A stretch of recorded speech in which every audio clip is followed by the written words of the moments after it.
वक्त के क्रूर छल का भरोसा नहीं, आज जी लो के कल का भरोसा नहीं। दे रहे हैं वो अगले जन्म की खबर, दे रहे हैं वो अगले जन्म की खबर, जिनको अगले ही पल का भरोसा नहीं, जिनको अगले ही पल का भरोसा नहीं। आप सभी का स्वागत है हमारे YouTube चैनल गुरु धर्मेंद्र पर। जैसा कि हमने आपको एक प्लान दिया है कि 1 महीने के अंतर्गत गणित का जितना भी बेसिक है उसको कंप्लीट कराना है, तो आज हम उसी सीरीज में पहुंच चुके हैं अपने 8वें लेक्चर पर, यानी एक नए 8वें टॉपिक पर। अब बात करते हैं ये कि हमें हमेशा ध्यान रखना चाहिए कि आपको लगातार अपने टाइम का सही उपयोग करना चाहिए। कल पर हमें कोई भी काम नहीं छोड़ना चाहिए। तो देखिए, प्रारंभ करते हैं जो आपका अगला लेक्चर है। इसके अंतर्गत हम क्या चर्चा करने वाले हैं। दिया हुआ है घात और घातांक। घात और घातांक बहुत ही प्यारा चैप्टर होता है। इसके जो सूत्र होते हैं ये लगभग लगभग कई चैप्टर्स में, गणित के ऐसे चैप्टर्स होते हैं जिनका ये बहुत ज्यादा सहायक सिद्ध होता है। अर्थात इसके जितने भी सूत्र होते हैं ये सारे सूत्र किसी न किसी चैप्टर में किसी न किसी प्रकार से लगाए जाते हैं। जैसे कि फिजिक्स के न्यूमेरिकल हो गए, या केमिस्ट्री के न्यूमेरिकल हो गए, या मैथ के कुछ चैप्टर हैं जैसे त्रिकोणमिति है, या फिर अलजेब्रा से संबंधित कोई चैप्टर है। इन सभी में इन फार्मूलों का प्रयोग किया जाता है। अर्थात ये जो टॉपिक है ये टॉपिक आपका एक स्वयं टॉपिक तो है ही, लेकिन ये अन्य टॉपिक्स में भी सहायक होता है। तो हम बात करते हैं घात और घातांक की। तो घात और घातांक है क्या? सबसे पहले हमको जानना है कि घात और घातांक है क्या। तो देखिएगा, घात अर्थात कोई संख्या अगर दी हुई है, जैसे कि 5 की घात 4, 5 की घात 4, तो यहाँ पर ये जो संख्या आपकी लिखी होती है इसको कहा जाता है आधार, अंग्रेजी में इसको कहा जाता है बेस।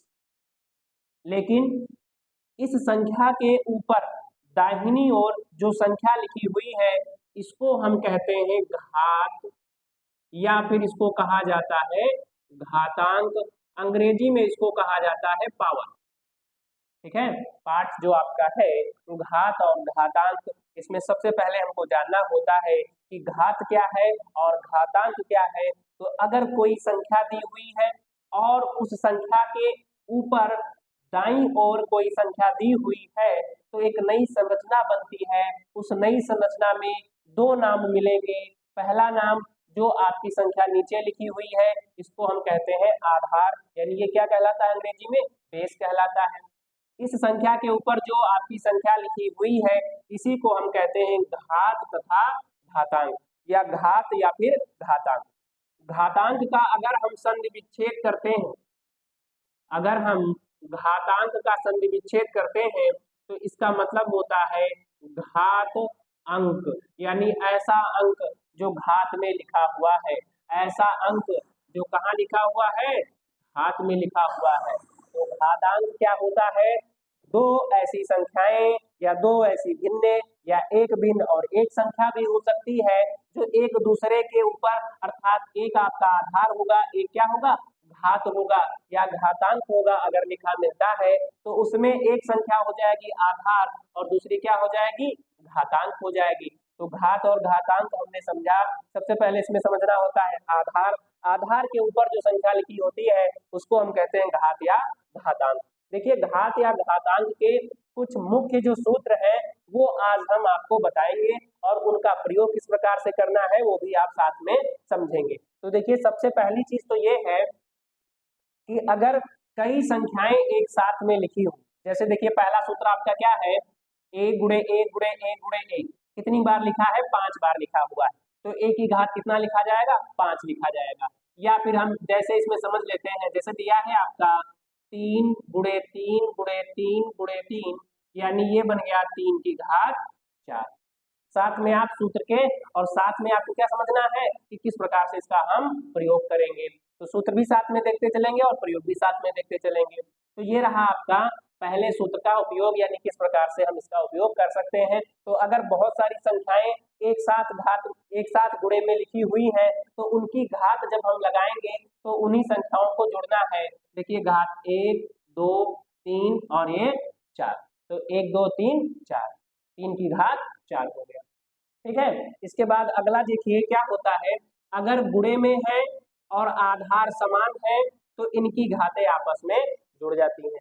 अगर दो संख्याएं हैं और गुणे में है, जैसे 3 की घात 5 गुणे 3 की घात 4, अगर ऐसा दिया हुआ है, इनके आधार एक जैसे हैं, अगर आधार एक जैसे हैं तो इनकी घात आपस में जुड़ जाती है और ये बन जाएगा 3 की घात 9। बहुत सिंपल है लेकिन बहुत उपयोगी टॉपिक है ये आपका, कई चैप्टर्स में गणित के काम आएगा। तो देखिए क्या किया हमने, 3 की घात 5 गुणे 3 की घात 4 था, आधार समान है, गुणा में घातें जुड़ती हैं, अगर आधार समान है तो गुणा में घातें जुड़ती हैं, तो हमने जोड़ दिया। अगला जो हमारा फार्मूला है, अगर आधार समान है और बीच में भाग का चिन्ह लगा हुआ है तो घातें घटती हैं। अगर आधार समान है और बीच में भाग का चिन्ह लगा हुआ है तो घातें घटती हैं। अर्थात जैसे कि दिया है 5 की घात 3 भाग 5 की घात 2, तो इस प्रकार से यहाँ पर घातें घट जाएंगी। 5 की घात 3 माइनस 2 आएगा हमारा कितना, 5 की घात 1, या इसको हम केवल 5 भी लिख सकते हैं। बहुत ही बढ़िया टॉपिक है, बहुत ही इंपॉर्टेंट टॉपिक है, ये कई चैप्टर्स में काम आएगा और हमेशा इसको अच्छे से आप ध्यान रखिएगा। ये फिजिक्स में भी काम आएगा, केमिस्ट्री में भी काम आएगा आपका, अगर आप डीएलएड वगैरह करते हैं तो उसमें भी कुछ मैथ्स होती है, उसमें भी काम आएगा आपका। अगर आप किसी भी एंट्रेंस एग्जाम की तैयारी करते हैं, जैसे पॉलिटेक्निक हो गया या फिर अदर एंट्रेंस एग्जाम, या आप जो कॉम्पिटिटिव लेवल की एग्जाम की तैयारी करते हैं, उन सभी में इसका बहुत ज्यादा उपयोग मिल जाता है। तो अब देखिए क्या है आगे, अगला जो सूत्र है क्या दिया है, a की घात m फिर पूरे की घात कितना है n, तो होगा क्या, इन दोनों घातों का आपस में हो जाता है गुणा। तो देखिए ये पहले का एग्जाम्पल, ये दूसरे का, ये तीसरे का, अब हम चौथे के एग्जाम्पल की तरफ बढ़ते हैं। तो देखिए क्या होगा, जैसे दिया है 3 की घात 2 की घात 3, या 3 के स्थान पर हम कर लेते हैं 5, तो ये क्या हो जाएगा, 3 की घात 2 गुणे 5 यानी 3 की घात 10। 3 की घात कितना हो जाएगा, 10 हो जाएगा। बहुत ही सिंपल टॉपिक है लेकिन इम्पोर्टेंट है।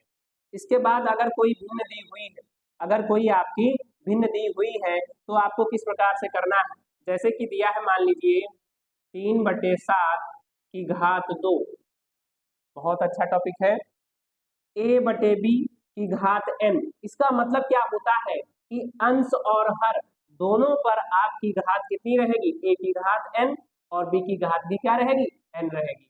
कहने का मतलब क्या हुआ, 3 की घात 2/7 की घात 2, अगर आप इसको सरल करेंगे तो 3 त्रिक का 9 और 7 सता 49। बहुत बढ़िया टॉपिक है, ठीक है। इसके बाद देखिए अगला जो हमारा है 1 2 3 4 5 6, जो आपका छठा सूत्र है उसकी ओर बढ़ते हैं। तो क्या दिया है, a गुणे b की घात n, a गुणे b की घात n, तो देखिए और जब हम ब्रैकेट ओपन करेंगे तो ये जो n है ये दोनों पर अलग अलग रूप में लिखा जाएगा। अर्थात जैसे कि 7 गुणे 5 की घात 2, तो 7 की घात 2 गुणे 5 की घात 2, ये बात कही जा रही है। अगर दो संख्याएं एक साथ लिखी हुई हैं और इनकी घात n लगा हुआ है तो ये n दोनों संख्याओं पर अलग अलग रूप में लिखा जा सकता है, ये घातांक का नियम होता है। इसके बाद हम बढ़ते हैं अगले नियम की तरफ। जो अगला हमारा 7वां नियम है, क्या दिया है, a की घात x बराबर में b दिया हुआ है। हम आपको एग्जाम्पल की सहायता से समझाते हैं। जैसे कि दिया है 4 की घात 2 बराबर में 16, 4 की घात, या फिर हम यहाँ पर कर लें x, थोड़ा आपको आसानी रहेगी, x की घात 2 बराबर 16 के। अब इसका जब हम ध्यान रखेंगे, उपयोग जब आप करेंगे, तो इधर जो घात है ये जब दूसरे पक्ष में जाएगी तो ये हो जाएगी 1 बटे, यानी 16 की घात 1/2, 2, अर्थात 16 का आधा या 16 का वर्गमूल ज्ञात करना है। तो 16 का वर्गमूल कितना आएगा? 4 आएगा। ठीक, इसके बाद देखिए आपका अगला जो नियम दिया हुआ है, हमेशा जब भी आप नियम का प्रयोग करें शर्त को ध्यान में रखते हुए करें। अगर आप शर्त को ध्यान में रखते हुए नियम का प्रयोग करते हैं तो आपका कोई भी क्वेश्चन गलत नहीं होगा और आपको सूत्र भी बहुत सिंपल लगेगा। इसका प्रयोग आप क्लास 6 से प्रारंभ कर देते हैं, 6 to 12। उसके बाद कंपटीशन में इधर उधर आप कोई भी तैयारी करते हैं या डीएलएड बीएड किसी में भी आप देखते होंगे, इन सभी का काम रहता है। तो बढ़िया टॉपिक है, अच्छे से समझते चलिए, सीखते चलिए। इसके बाद देखिए आपका जो अगला नियम है क्या दिया हुआ है, a की घात m गुणे a की घात n और भाग में a की घात p। तो होगा क्या, अगर गुणे में आधार समान है तो घातें जुड़ जाएंगी और साथ में अगर भाग दिया है तो घात क्या हो जाएगी?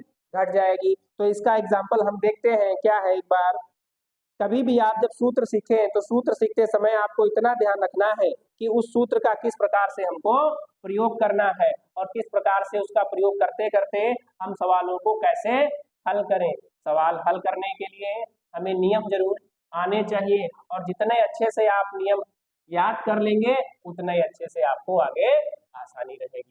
तो देखिए अगला जो आपका दिया हुआ है सूत्र, इसका उपयोग हम किस प्रकार से करेंगे। लगातार जब भी आप सूत्र का प्रयोग करें तो उस सूत्र का प्रयोग करते समय उसके बेस पर बहुत ज्यादा ध्यान रखेंगे। तो अब बढ़ते हैं देखिए 8वें सूत्र की तरफ। सूत्र हमारा दिया है a की घात m गुणे a की घात n भाग में a की घात p।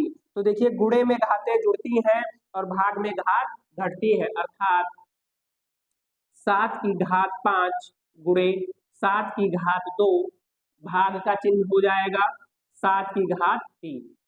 अगर कुछ ऐसी संरचना दी हुई है या ऐसा सवाल दिया हुआ है तो आप क्या करेंगे, इसमें देखिएगा इन दोनों की बात अगर हम करें तो यहाँ पर आधार समान है और गुणे में है। तो देखिए अगर आधार समान है और गुणे में मान लिखे हैं तो इनकी घातें आपस में जुड़ जाती हैं।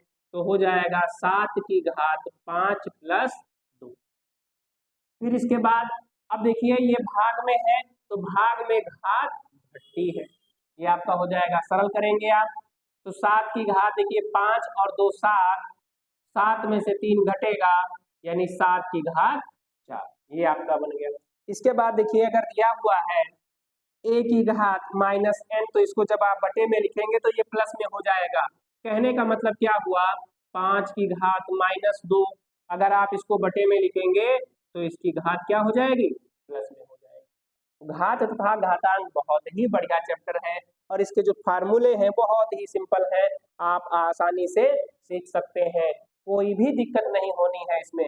बस नियम याद रखना चाहिए किसका कहाँ पर कैसे प्रयोग करना है। लगातार आप सीखते रहेंगे, अगर आप इनकी प्रैक्टिस करते रहेंगे तो आपको कोई भी दिक्कत नहीं होगी। अब देखिए और एक विशेष बात, अगर किसी भी संख्या की पावर या किसी भी चर राशि की पावर या घात में 0 होता है तो इसका मान 1 प्राप्त होता है, ये भी आपका एक अलग फार्मूला है। या किसी भी संख्या की घात अगर 0 दिया है तब भी इसका मान 1 प्राप्त होता है। तो ये रहे घात और घातांक के कुछ नियम।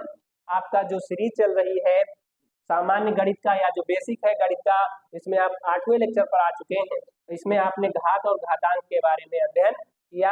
घात और घातांक का मतलब आपको अच्छे से बताया गया, किस प्रकार से आपको फार्मूलों का प्रयोग करना है।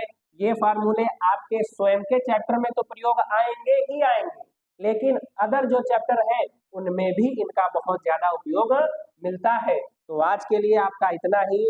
आपको कैसा लगा? अगर आज का वीडियो आपको अच्छा लगा तो लाइक करें, चैनल पर नए हैं तो सब्सक्राइब करें और दोस्तों में शेयर करें। जैसा कि हमने आपको बताया है कि 1 महीने के अंदर जितनी भी गणित है उसका संपूर्ण बेसिक बताना है। बेसिक बताने के बाद हम 1 बाय 1 चैप्टर की सहायता से एक तरफ से क्वेश्चन भी सॉल्व करेंगे, तब आपको बिल्कुल भी गणित में कोई समस्या नहीं होगी। तो देखते रहिए, समझते रहिए। अगर आप हमारे चैनल पर नए हैं तो प्लेलिस्ट में जाकर आप आसानी से अलग अलग क्लासेस के या अलग अलग सब्जेक्ट के वीडियो देख सकते हैं। और निरंतर हम इसी प्रयास में लगे हुए हैं कि हमारे जो भाई बहन या छोटे बड़े जितने भी लोग हैं जो बराबर मेहनत तो कर रहे हैं लेकिन उनकी जो मैथ है उनको अभी भी नहीं समझ में आ रही या दिक्कत हो रही है, तो उसको बिल्कुल और बिल्कुल क्लियर कर देना है, यानी आपको कोई भी किसी भी प्रकार की दिक्कत नहीं होगी। तो आज के लिए आप लोगों का धन्यवाद।